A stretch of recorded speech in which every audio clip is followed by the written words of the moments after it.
Interesante esta palabra que nos propone la arquidiócesis para concluir esta novena de al Espíritu Santo. Porque esto que vemos aquí es en cierto modo lo que nos sucede a nosotros. Fíjense que este hombre, dice, bajaba de Jerusalén a Jericó. O sea, viene muy probablemente del templo. Hoy en día nos preguntaríamos de dónde vendrá, a lo mejor viene del banco, del mercado, de no sé dónde, pero en aquella época era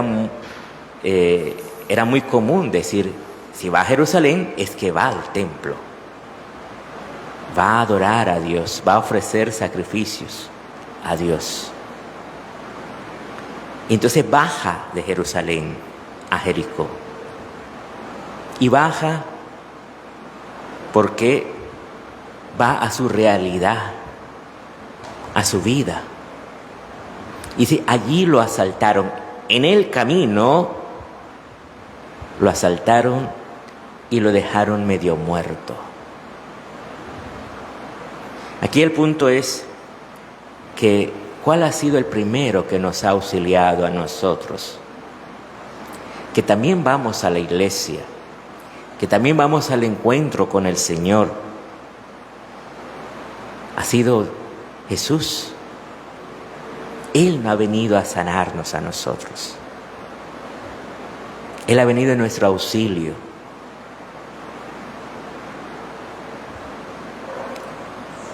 Y lo ha hecho muchas veces a través de otras personas. Alguien que te da una palabra, alguien que te invita a un retiro, a una misa, a una celebración, que te invita a acercarte, por ejemplo, al sacramento de la penitencia para que recibas el perdón. Porque la iglesia, hermanos, es como el hospital donde venimos a ser sanados. El punto es que para que esto se dé, precisamente el Señor suscita los carismas. Hemos hablado de las virtudes. Las virtudes son el hábito de hacer el bien, que nos da el Señor como una gracia para que podamos realizar la voluntad de Dios, que es el bien que es amar al hermano. Los dones del Espíritu Santo son auxiliares para esas virtudes. Ahora, los carismas son gracias especiales que Dios suscita en un momento dado para que tú puedas ayudar a otros. Fijémonos en lo que dice la Iglesia. En el Catecismo de la Iglesia Católica nos da la enseñanza de los carismas. Dice, extraordinarios o sencillos y humildes, los carismas son gracias del Espíritu Santo que tienen directa o indirectamente una utilidad eclesial. O sea, Dios suscita los carismas que tienen una utilidad eclesial. Los carismas están ordenados a la edificación de la iglesia, al bien de los hombres y a las necesidades del mundo. San Pablo le escribe a los corintios, hablándole de los carismas. ¿Por qué San Pablo le escribe a los corintios para hablarle de los carismas? Corinto era un puerto. Aún hoy es un puerto, aunque ya no hay presencia cristiana tan fuerte. Es un puerto y llegaba gente de todas partes. Y resulta que pues llegaban también muchos marineros y llegaban a buscar mujer, pero no mujer para casarse, sino para pasar el rato. Y entonces era muy común ese antiguo oficio de la prostitución en Corinto. San Pablo les va a llamar a conversión a los corintios. Atención, cuidado con el pecado de la fornicación. Pero también resulta que al ser una ciudad-puerto, llevaban gente de toda clase de cultura, y había entonces muchos templos dedicados a diversas religiones, a diversos cultos. Y habían cultos así muy estrafalarios, podríamos decir. Muy alborotado, culto y todo eso. Con cosas extraordinarias. Y los cristianos estaban acostumbrados, porque claro, de repente tú te metes a un templo que no es cristiano y vas a ver qué es lo que están haciendo y ves que la cosa está bien alborotada. Y entonces, cuando entra el cristianismo, también surgen algunos carismas que son bastante llamativos, como el don de lenguas, como el don de la profecía, ¿verdad? Y entonces San Pablo le dice, está bien, esos dones están bien, pero recuerden, les dice, esos dones son en función de la comunidad. Y les dice, yo también hablo en lenguas, y hablo mucho más que ustedes, pero si este hablar en lenguas no es de provecho para la comunidad, yo a veces prefiero decir 4 palabras en una manera inteligible que 4 horas de estar hablando en lenguas que nadie entiende y no ayuda mucho. Entonces, lo que San Pablo va a decir que siempre los carismas van en función al servicio de la iglesia. Y es lo que nos enseña la Iglesia Católica. Dice, los carismas se han de acoger con reconocimiento por el que los recibe y también por todos los miembros de la iglesia. O sea, se debe reconocer si un carisma viene de Dios.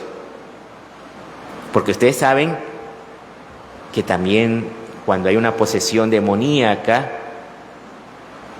las personas pueden hablar en lenguas. Y eso no es un signo de Dios. Entonces, la persona tiene que darse cuenta si es realmente una obra de Dios o no.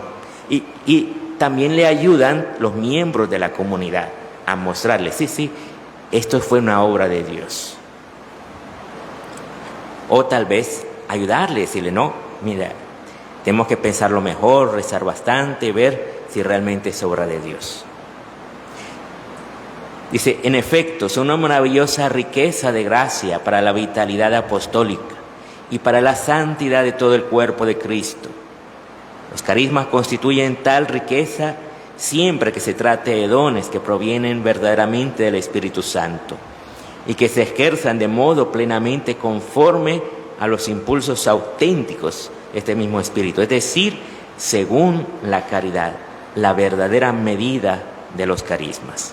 O sea, ¿qué es lo que muestra si un carisma viene de Dios? Que haya la caridad, esa caridad hacia el hermano. Por ejemplo, si alguien empieza a orar porque sabe de alguien que está enfermo y el Espíritu le impulsa a orar intensamente por esa persona enferma.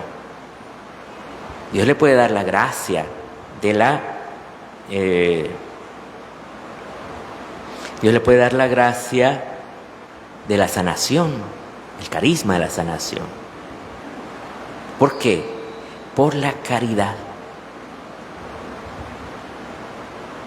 No es que esa persona está buscando desesperadamente tener el carisma de sanación, no.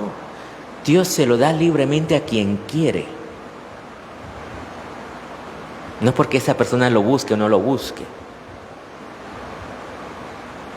Por esta razón aparece siempre necesario el discernimiento de carismas. Ningún carisma dispensa de la referencia y la sumisión a los pastores de la iglesia. A ellos compete sobre todo no apagar el espíritu, sino examinarlo todo y quedarse con lo bueno, a fin de que todos los carismas cooperen en su diversidad y complementariedad al bien común. Esto es, hermanos, la enseñanza de la iglesia para los carismas. Son una gracia de Dios, es algo maravilloso, pero son en función y el bien de toda la comunidad cristiana. Ahora hay también el carisma, por ejemplo, del canto, de la proclamación de la palabra, de los lectores. Eso está relacionado con la profecía. Porque la profecía, hermanos, no es que yo te adivino el futuro. No, nunca. Los cristianos, al hablar de la profecía, pensaron en la adivinanza del futuro. No, la profecía es hablar de parte de Dios. Cuando alguien te habla de parte de Dios, te habla proféticamente.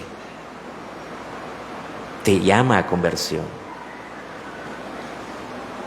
Entonces ahora vamos a continuar explicándole al Señor que nos dé esa gracia. Cantamos por eso.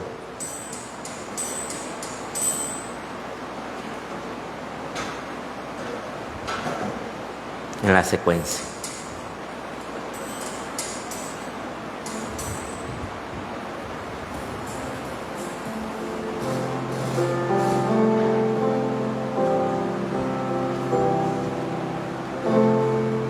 Espíritu divino,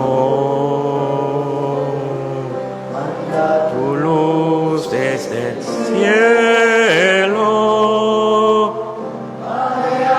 grosso del pobre, tus dones espléndidos, luz que penetra las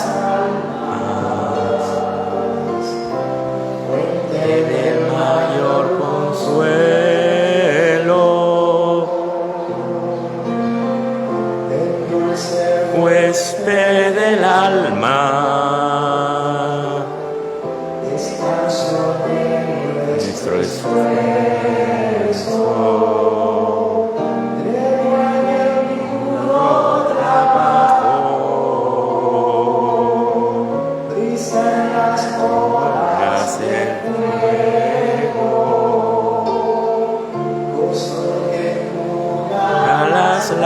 lágrimas, reconforta en los duelos, entras al fondo del alma, divina luz y enriquecelos, mira el vacío del hombre.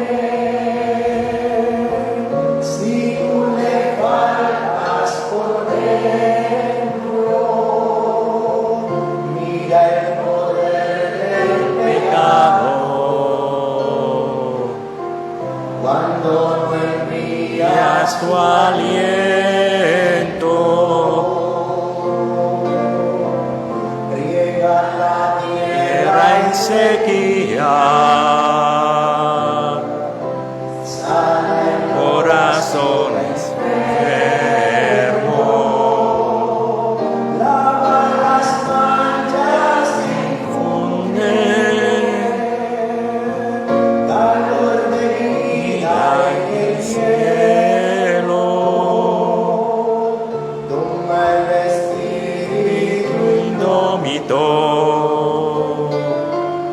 y al que tuerce el sendero,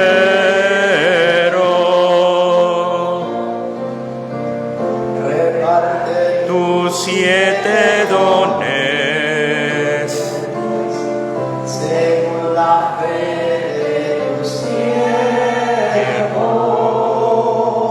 por tu bondad y tu gracia. Dale al esfuerzo su mérito, salvar que busca salvarse, y danos tu gozo eterno.